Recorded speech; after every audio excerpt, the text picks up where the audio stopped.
এখন আমি আপনাদেরকে বলতেছি, মা বোনদেরকে বলতেছি, এই যে মাদ্রাসা দারুল কুরআন আলপনা খাতুন নুরানী ক্যাডেট কওমি মহিলা মাদ্রাসা, এই মাদ্রাসা হওয়াতে লাভটা কি হয়েছে জানেন? এই মাদ্রাসার বরকতে এলাকার মধ্যে দিনের বাতি জ্বলে উঠবে, বলেন না সুবহানাল্লাহ। আমি দোয়া করি যে মাদ্রাসা যাতে প্রতি সপ্তাহে সপ্তাহে, প্রতি মাসে মাসে জিকিরের মাহফিল হয়, মহিলারা জমা হবে, এখানে আলোচনা হবে কোনটা জায়েজ কোনটা নাজায়েজ, কোনটা বৈধ কোনটা অবৈধ, কোনটা বেদাত কোনটা শিরক কোনটা কুফরি। হুজুররা একটা একটা করে মহিলাদেরকে বুঝাইবে। লাভটা কি বুঝাও? লাভটা আমি 2 মিনিটে বলতেছি। আমার পরবর্তী হুজুরকে স্টেজে নিয়ে আসে, যেহেতু লম্বা আলোচনা করাটা ঠিকও হবে না, হুজুরকে নিয়ে আসে। ঘটনা হলো আমি যে বলতেছি বাজান 12:30 হয়ে গেছে। আমি বলতেছি শরীয়তের মাসলা মাসাই আজ থেকে 20-30 বছর আগে এমন ছিল না। মহিলারা হালাল হারাম বৈধ অবৈধ জায়েজ না জায়েজ এগুলো জানা তোমাদের জন্য ফরজে আইন। তো ফরজে আইন যেহেতু পরিবেশ ছিল না, মাদ্রাসা হয়ে গেছে, ইনশাআল্লাহ তোমাদের মধ্যে পরিবর্তন আসবে 1 বছর 2 বছর 3 বছর পরে। মানে বেদাত কোনটা বুঝো না, শিরক কোনটা বুঝো না, নবীর সুন্নত কোনটা বুঝো না, এই সবগুলো বুঝবা কখন? এই মাদ্রাসা দারুল কুরআন আলপনা খাতুন নুরানী ক্যাডেট কওমি মহিলা মাদ্রাসা।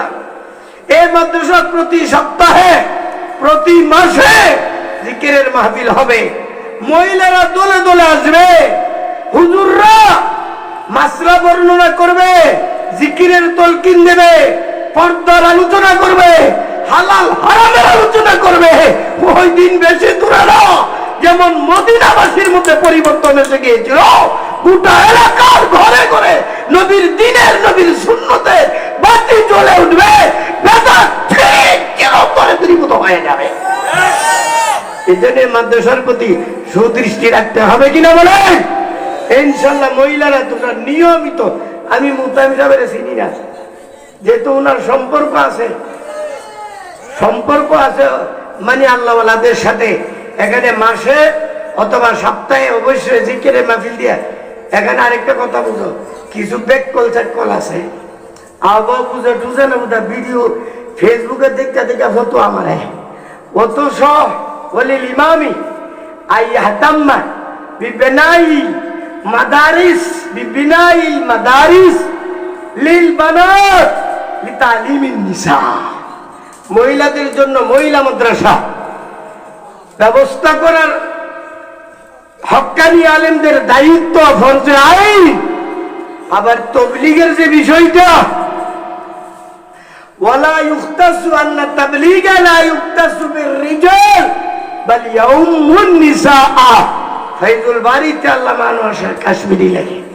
তাহলে মহিলারা তো আমাদের কবরে যাইতে হইব, কবর মহিলাদের হিসাব আরো করা হইব। সবাই জানে মহিলা জাহান্নামী বেশি হইব, কথা ঠিক কিনা? আসলে জাহান্নামী বেশি হইতো না বাজার, মহিলাদের সংখ্যা দুনিয়াতে বেশি হইব। একজন মহিলা হইব, একজন পুরুষ হইব, 50 জন মহিলা হইব। বুখারী শরীফের হাদিস 18-20টা। রাসূল সাল্লাল্লাহু আলাইহি ওয়াসাল্লাম বলে হাত্তা ইয়াকুনা হাত্তা ইয়াকুনা লি 50 ইমরাতান আল কাইয়িমুল ওয়াহিদ, এমন যুগ আসবে যে যুগে পুরুষের সংখ্যা কইমা দেবো, মহিলার সংখ্যা বাড়তে বাড়তে কত দূর হইব? একজন পুরুষ। তাহলে অবস্থা কি দেশের আপনি কই? এক বেড়ারে যদি 50 বেরিয়ে ধরে লোক তার বনি কন্যা, হায় হায়। তো সব কাজ, পাইলট প্লেন চালাইবে মহিলারা, গাড়ি চালাইবে মহিলারা, লাঙ্গল চালাইবে মহিলারা, গার্মেন্টস মহিলারা, সব মানে একজন পুরুষ 50 জন মহিলা। তাহলে বুঝলি তো অবস্থা কি গো? তো 50 জন মহিলা দিয়ে তো জান্নাত জাহান্নামের বিষয়টা এমন হয়। এই জন্য মহিলাদেরকে অনুরোধ করে বলবো, এই প্রতিষ্ঠান তোমার নাজাতের উসিলা হয়ে যাবে। আপনাদেরকে বলবো, পুরুষ ভাইদেরকে বলবো, মুরব্বীদেরকে বলবো, আপনারা মহিলাদেরকে এখানে জিকিরের মাহফিলে নিয়মিত আসার ব্যবস্থা করে দেবেন, অনুমতি দিয়ে দেবেন। ইনশাল্লাহ দেখবেন দিন শিখবে, বেদাতে জড়িত হবে না, বেদাত মুক্ত আমল করবে, শিরিক মুক্ত আকীদা রাখবে, সুন্নতের উপর আমল করবে। ঘরের মধ্যে সুন্নতি জিন্দেগি চালু হয়ে যাবে। বলেন না সুবহানাল্লাহ।